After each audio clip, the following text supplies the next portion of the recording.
ভাই মারেন না আমার ভাই এই যে পাড়াই করছে ইসমাইল ধরে নামাইয়েই কইতে চায় তোর বিয়ে করাই দিই ধরে আমার কাতার ভিতরে করাই দিই অনুরোধ করে বলছি যে আজকে আমার মামার অনুষ্ঠান এই দেখেন গলা টলা এই কাপড় সব এই রে দাঁড়া ছিঁড়ে ফেলাইছি। প্রতিবেশীর একটি গরুকে আঙিনা থেকে সরিয়ে দেওয়াই ছিল একমাত্র অপরাধ, আর সেই ঘটনাকেই কেন্দ্র করে আনন্দে ভরা একটি গায়ে হলুদের অনুষ্ঠান মুহূর্তের মধ্যে পরিণত হলো বিভীষিকাময় রণক্ষেত্রে। যে মঞ্চে বরের গায়ে ভালোবাসার হলুদ মাখানোর কথা ছিল, সেখানে শুরু হলো হামলা আর হট্টগোল। হাসিমাখা মুখগুলো মুহূর্তেই ভিজে গেল চোখের জলে। বরিশালের বরগুনায় ঘটে যাওয়া এই ঘটনায় নিমিষে ধূলিসাৎ হয়ে গেছে একটি পরিবারের বহুদিনের স্বপ্ন।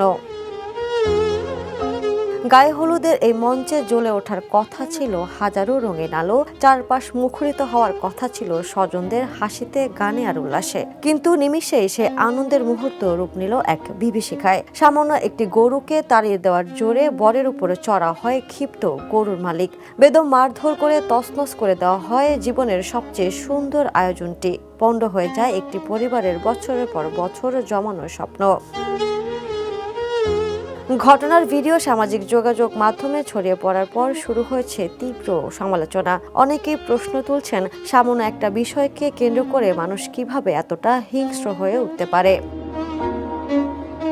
যে মঞ্চে আনন্দ আর ভালোবাসার গল্প রচিত হওয়ার কথা ছিল, সেখানেই তৈরি হয়েছে আতঙ্ক আর সহিংসতার এক নির্মম অধ্যায়।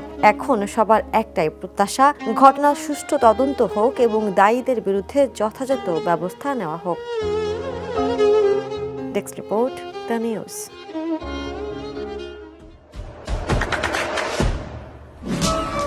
দেশে দেশে সবার সাথে The News.